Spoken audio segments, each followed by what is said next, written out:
Everyone, कैसे हैं आप सब लोग। मैं सुमिता और मेरे यूट्यूब चैनल पर आपका स्वागत है। और भाई हमारा जो चैप्टर चल रहा है अभिवृद्धि एवं विकास, इसके 2 वीडियो मैं अपलोड कर चुकी हूँ और आज इसी का तीसरा वीडियो है जिसमें हम बताएंगे विकास के सिद्धांत।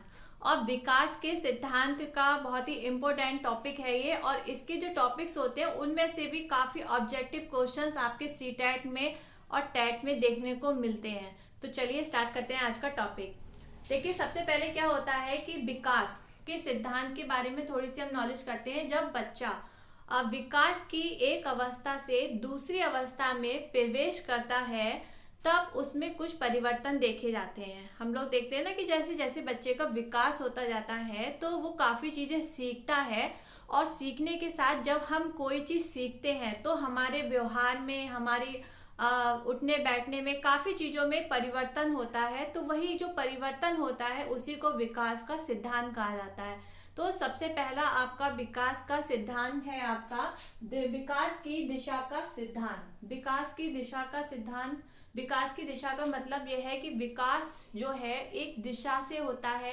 किस तरीके से? देखिए, बच्चे का विकास जो होता है उसके, देखिए सीटेट की लैंग्वेज में आता है मस्तके दो मुखी या फिर शिरा पुंछिए। तो मस्तके दो मुखी या फिर शिरा पुंछिए, इसका मतलब होता है सिर से पैरों की तरफ। जब बच्चों का विकास होता है तो वो हमारे, देखिए सबसे पहले क्या होता है, बच्चे का सिर का विकास होता है, और उसके बाद में बच्चे का धड़ का विकास होता है, और उसके बाद में हाथ और पैरों का विकास होता है। इसलिए कहा गया है कि मस्तके दो मुखी या फिर शिरापुंछनीय इसका नाम है। या फिर देखिए आपको ऑप्शन में या तो यही मिलेगा या फिर शिरापुंछनीय मिलेगा। इसका मतलब भी यही होता है कि सिर से पैरों की तरफ। तो ये एक दिशा का सिद्धांत होता है। दूसरा आपका पॉइंट होता है निरंतर विकास का सिद्धांत। निरंतर विकास का सिद्धांत क्या होता है? निरंतर विकास के सिद्धांत में स्किनर ने एक डेफिनेशन दी है। स्किनर ने अपने हिसाब से बताया है कि व्यक्ति में कोई भी आकस्मिक परिवर्तन नहीं होता। अगर हम कहें कि किसी बच्चे में या फिर किसी पर्सन में अचानक से ही परिवर्तन हो जाए, अचानक से ही वह चेंज हो जाए, ऐसा नहीं होता है। देखिए, कोई भी पर्सन तब चेंज जो होता है वो धीरे धीरे परिवर्तन होता है।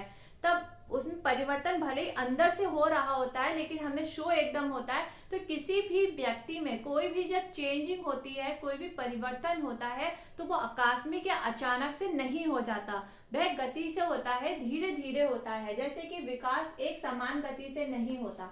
विकास जो है, अगर जो विकास हो रहा है किसी बच्चे का, तो एक समान गति से नहीं होता।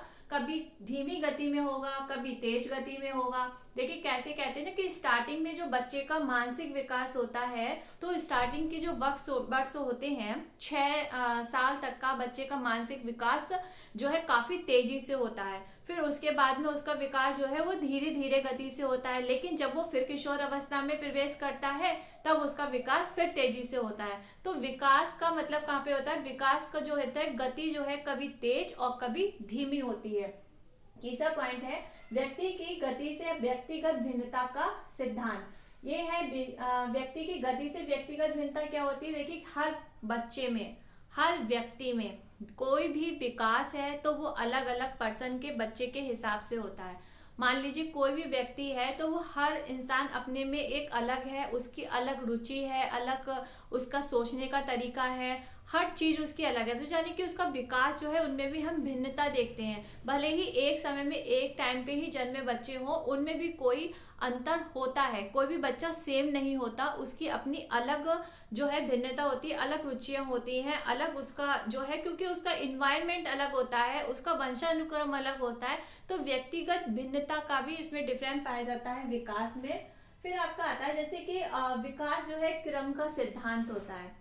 ये आपका पॉइंट है विकास, 4th पॉइंट है आपका। विकास जो है क्रम का सिद्धांत होता है। विकास एक व्यवस्थित तथा निश्चित क्रम से होता है। देखिए कैसे होता है निश्चित क्रम से? जब बच्चा तीसरे माह में होता है, जब छोटा शिशु तीसरे माह में होता है, तब वह क्या करता है, तब वह धीरे धीरे मुस्कुराना सीखता है ना, और कुछ अजीब सी गले से आवाज निकालना शुरू करता है, आपने देखा होगा। लेकिन कुछ टाइम बाद क्या होता है, जब है जो है शिशु तीसरे माह से गले से अजीब, और 7वें माह में, 6ठे माह में वह क्या करता है, हंसना सीखता है, और 7वें माह में वह अपने मुंह से आवाज निकालना शुरू करता है, माँ, ब, और द ये वर्ड जो है वो बोलने की कोशिश करता है। तो यहाँ पे बच्चे का विकास क्या हो रहा है, क्रम से हो रहा है। ऐसा नहीं है कि उसने स्टार्टिंग में ही सारी कोशिशें कर ली, तो वो धीरे धीरे करके उस चीजों को सीखता है। तो बच्चे क्या है, क्रम से जो है उनका विकास होता है। और फिर है आपका 5वां पॉइंट है परस्पर संबंध का सिद्धांत। बालक के शारीरिक, मानसिक, संवेगात्मक, इन तीनों चीजों का बच्चे के विकास पर काफी अंतर पड़ता है, क्योंकि अलग अलग बच्चे का देखिए मानसिक विकास अलग है, शारीरिक विकास अलग है, संवेगात्मक रूप से बच्चा कैसा है, ये चीज उसको देखनी होती है। तो इस तरीके से बच्चे का जो ये पारस्परिक संबंध होता है इन तीनों चीजों का, तो ये आपका सिद्धांत होता है। फिर है आपका समान प्रतिमान का सिद्धांत।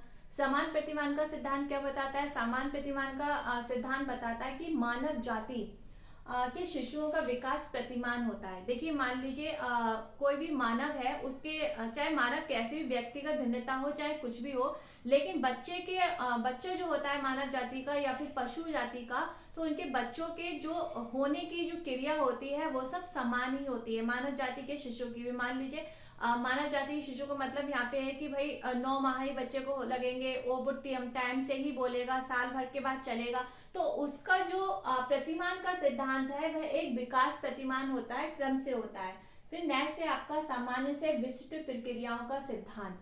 यहाँ पे क्या होता है, यहाँ पर नवजात शिशु पहले अपने पूरे और बाद में किसी एक अंग का प्रयोग करना स्टार्ट करता है। देखो आपने शुरू से देखा होगा कि पहले क्या होता है, बच्चा सामान्य तरीके से, जब बच्चा छोटा होता है और उसको कोई भी चीज चाहिए होती है तो वो पूरी तरीके से पूरी ताकत लगाकर अपने पूरे शरीर का उपयोग करता है।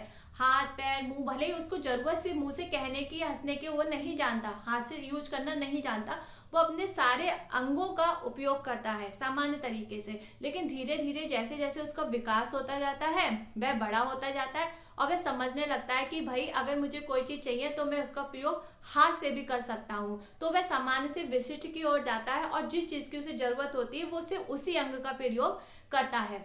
तो यहाँ पर जो है आपका सबसे लास्ट पॉइंट है आपका वंशानुक्रम व वातावरण का अंतक्रिया का सिद्धांत। किसी भी बच्चे के विकास में ये सबसे इम्पोर्टेंट पॉइंट होता है, बच्चे का वंशानुक्रम और बच्चे का इन्वायरमेंट, कि बच्चे को किस तरीके का उसका जो वंश परंपरा चली आ रही है या फिर उसको किस तरीके का इन्वायरमेंट मिल रहा है। तो यहाँ पर जो होता है, यहाँ पे बच्चे का ये विकास में सबसे मेन पॉइंट होता है इन्वायरमेंट। अगर बच्चे को दूषित और अच्छा वातावरण नहीं मिल रहा, उसका अच्छा रहन सहन या फिर अच्छा खाना पीना नहीं है, तो वो अच्छी तरीके से विकसित नहीं हो पाएगा। लेकिन अच्छा उसको माहौल मिल रहा है और अच्छा उसको वातावरण मिल रहा है तो वह अच्छी तरीके से विकसित होगा और अपनी लाइफ में सक्सेस होगा। तो यहाँ पर विकास के काफी सिद्धांत मैंने आपको बताए, 8 पॉइंट बताए, और इनमें से काफी क्वेश्चंस बनते हैं। तो इनमें से किस किस तरीके के क्वेश्चंस बनते हैं, तो आगे चलकर अभी ये है कि क्वेश्चन की मैं सुविधा नहीं कर पा रही हूँ, क्योंकि क्वेश्चन मैं ब्लैक बोर्ड पर लिख नहीं सकती हूँ और बोल के आप लोगों को समझ में नहीं आएंगे। तो आगे चल के मैं इसके एक अच्छे से इंपॉर्टेंट क्वेश्चन जिस तरीके के बनते हैं थ्योरी में, कोशिश करूंगी आप तक कैसे पहुंचाया जाए। तो बस तब तक मेरी हेल्प करिए, सपोर्ट करिए और मेरे चैनल को सब्सक्राइब और शेयर जरूर करिएगा, क्योंकि ऑलमोस्ट ये जो भी मैं चीज़ें बता रही हूँ इम्पोर्टेंट है, अगर स्टूडेंट तक पहुँचेंगी तो उनको इसका लाभ ही होगा। तो भाई अच्छा लगा हो तो मुझे कमेंट बॉक्स में बताइएगा, लाइक करिएगा, शेयर करिएगा, और फिर कल मिलते हैं नेक्स्ट टॉपिक के साथ। Bye bye.